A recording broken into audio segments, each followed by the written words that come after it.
Good morning friends. આજે આપણે pivot table વિશે જોશું.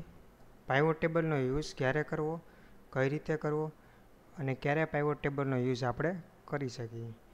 પાઇવોટ ટેબલ ઇન્સર્ટ ટેબની અંદર અહીંયા ટેબલ્સ ઓપ્શનની અંદર પાઇવોટ ટેબલ છે. આ રહ્યું તમારું પાઇવોટ ટેબલ. સો પહેલી વસ્તુ, પાઇવોટ ટેબલનો યુઝ ક્યારે થાય? પાઇવોટ ટેબલનો યુઝ જ્યારે તમારી એક્સેલ શીટની અંદર કાંઈ પણ ડેટા હોય, એ ડેટાને તમારે સમરાઇઝ કરવો હોય ત્યારે પાઇવોટ ટેબલનો યુઝ થાય. ફોર એક્ઝામ્પલ, અત્યારે મારી પાસે આ ડેટા છે, સ્ટુડન્ટ્સનો ડેટા. એની અંદર roll number, name, SBI, backlog, gender અને ટેકનોલોજી, આટલી કોલમ છે. આની અંદર મારે ટેકનોલોજી વાઇઝ કાઉન્ટ ફાઇન્ડ કરવા છે કે ભાઈ કયા સ્ટુડન્ટ્સે કઈ ટેકનોલોજી લીધેલી છે. અહીંયા મારે ટેકનોલોજી વાઇઝ કાઉન્ટ ફાઇન્ડ કરે. એટલે આપણે રૂટીન લાઈફમાં શું કરતા હોય, ફિલ્ટર લગાડી અહીંયાથી આપણે જોતા જાય. પહેલાં ડોટનેટ સિલેક્ટ કરી, અગેન ડોટનેટમાં કાઉન્ટ કર્યા 4. ધેન આફ્ટર એન્ડ્રોઈડ સિલેક્ટ કર્યું, એન્ડ્રોઈડના કાઉન્ટ લીધા 3. આવી રીતે આપણે નોર્મલી કરતા હોઈએ છીએ. પણ આપણને આની સમરી ઓટોમેટિક બની જાય બાય યુઝિંગ પાઇવોટ ટેબલ.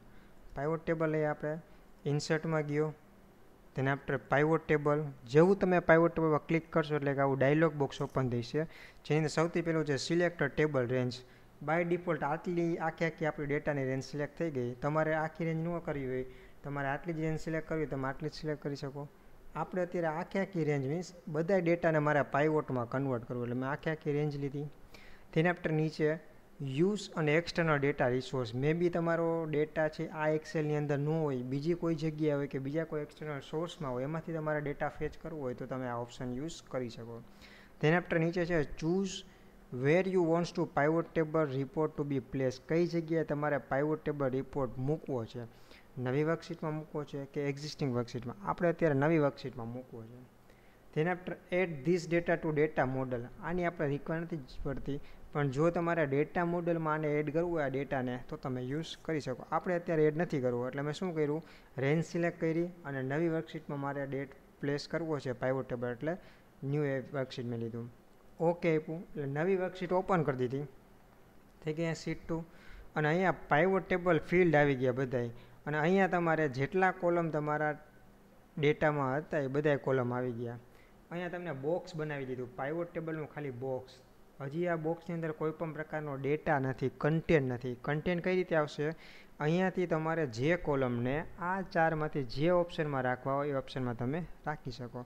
હવે મારે શું કરવું છે, તો કે ટેકનોલોજી વાઇઝ કેટલા સ્ટુડન્ટ છે મારે કાઉન્ટ કરવા છે. એટલે ટેકનોલોજી મારું કઈ જગ્યાએ મારે જોઈએ છે, તો કે દરેક રોમાં. પહેલી રોમાં ડોટનેટ, બીજી રોમાં એન્ડ્રોઈડ, ત્રીજી રોમાં આઈફોન, ચોથી રોમાં PHP. હવે મારે ફાઇન્ડ કરવું છે ટોટલ સ્ટુડન્ટ્સ.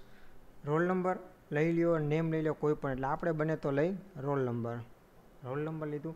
જો અહીંયા વેલ્યુમાં અંદર આવે છે સમ ઓફ રોલ નંબર. એ શું કરશે, દરેક રોલ નંબરનો સમ કરે છે, દરેક વેલ્યુનો સમ કરે. દરેક કોલમમાં જે વેલ્યુ હશે, રોલ નંબર 101, 102 થી બેનો સમ કરે. આપણે સમ નથી જોતો, આપણે શું કરવું છે, કાઉન્ટ કરવો છે કે કેટલા સ્ટુડન્ટ છે. એટલે તમે જેવું અહીંયા ક્લિક કરશો એટલે મેનુ ઓપન થયું. આમાં નીચે છે વેલ્યુ ફિલ્ડ સેટિંગ, એની ઉપર ક્લિક કરશો એટલે અહીંયા તમને ફોર્મ્યુલાનું લિસ્ટ ઓપન કરશે.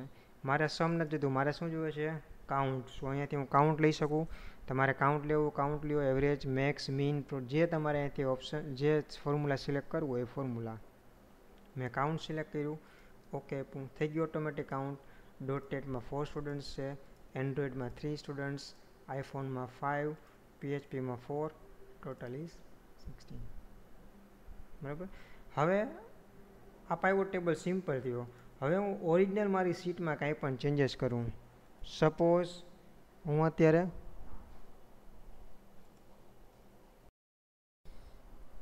હવે આપણા ઓરિજિનલ ડેટાની અંદર આપણે કાંઈ પણ ચેન્જીસ કરવો છે અને એની ઓટોમેટિક ઇફેક્ટ મારે અહીંયા પાઇવોટ ટેબલમાં આવી જવી જોઈએ. હવે અત્યારે આપણે જોઈએ ડોટનેટમાં કેટલા છે, 4 સ્ટુડન્ટ્સ અને એન્ડ્રોઈડમાં 3 છે. એક સ્ટુડન્ટ્સને આપણે ડોટનેટમાંથી એન્ડ્રોઈડમાં શિફ્ટ કરી દઈએ એટલે શું થઈ જશે, ડોટનેટમાં 3 થઈ જશે, એન્ડ્રોઈડમાં 4.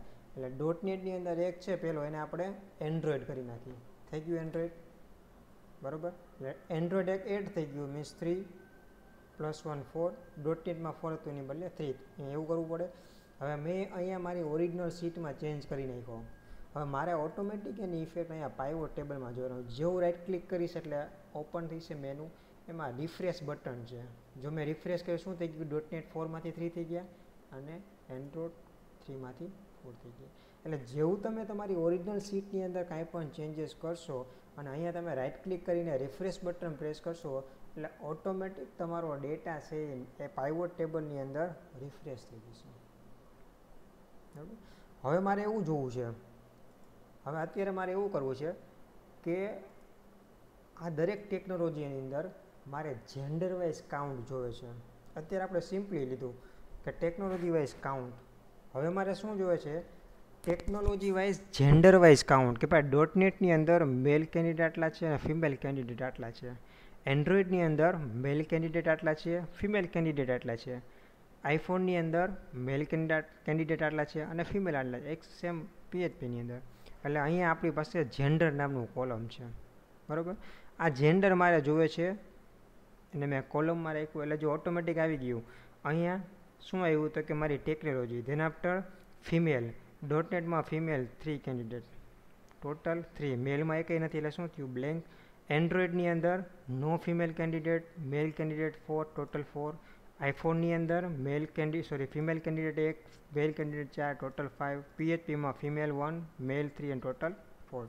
સો આવી રીતના આપણે કોલમની અંદર કોલમની અંદર કોઈ પણ તમે કોલમને રાખશો એટલે અહીંયા તમારી કોલમમાં એડ થઈ ગયું. હજી એક આપણે જોઈએ અહીંયા ફિલ્ટર ઓપ્શન કઈ રીતે યુઝ થાય. અત્યારે અંદર મેં ડિવિઝન નથી રાખ્યું. હું એક કોલમ એડ કરી દઉં, સપોઝ ડિવિઝન. એક કોલમ એડ કર્યું division CX, student belongs to CY, CX,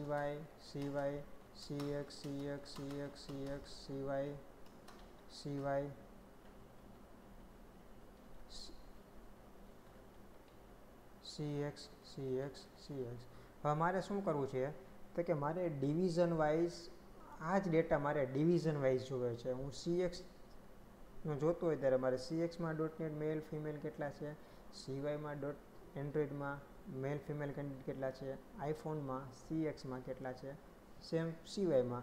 મારે ડિવિઝન વાઇઝ કરવું જોઈએ. અહીંયા ડિવિઝનનું આવ્યું શું લેવા તો કે અહીંયા આપણે રેન્જ સિલેક્ટ કરી હતી ને રેન્જ હવે પછી ચેન્જ થઈ જાય છે. તો મારે રેન્જ ચેન્જ કરવા જવું પડે. સો એનાલાઇઝમાં જવાનું, એમાં ચેન્જ ડેટા સોર્સ. જેવું તમે ચેન્જ ડેટા સોર્સમાં કરશો એટલે જૂની મારી રેન્જ અહીંયા આવશે. મારે રેન્જ હવે ચેન્જ કરવી પડે એટલે મેં શું કર્યું, રેન્જ મારી ચેન્જ કરી from A to G. Okay press કર્યું, આવી ગયું ડિવિઝન અહીંયા. બરાબર. હવે આ ડિવિઝનને મારે શું કરવું પડે, આ ડિવિઝનને મારે ફિલ્ટરમાં રાખવું છે કે મારે ડિવિઝન વાઇઝ ચેક કરવું છે. મેં ડિવિઝનને ફિલ્ટરમાં રાખ્યું એટલે જો અહીંયા ફિલ્ટરમાં આવી ગયું ડિવિઝન. આ જ ફિલ્ટર ઓપ્શન હોય. હું અહીંયા જેવું CX સિલેક્ટ કરીશ એટલે CXનો ડેટા આપશે. CXમાં એન્ડ્રોઇડમાં ફિમેલ 0, મેલ 2, total 2. CXમાં આઈફોનમાં female 1, male 3, total 4. CXમાં PHPમાં female 0, મેલ 2, ટોટલ 2. ટોટલ ફિમેલ 1, મેલ 7 અને ટોટલ ઇઝ 8. સેમ વસ્તુ મારે CY જોતું તો અહીંથી CY સિલેક્ટ કરીશ, CYનો ડેટા આવશે. સેમ વસ્તુ ઓલ સિલેક્ટ કરીશ એટલે બેનો કમ્બાઇન ડેટા આવશે. તો આ રીતે આપણે કોઈપણ કોલમને ફિલ્ટરમાં રાખીને ફિલ્ટર કરીને આપણે ડેટા પર્ટિક્યુલર જોઈ શકીએ.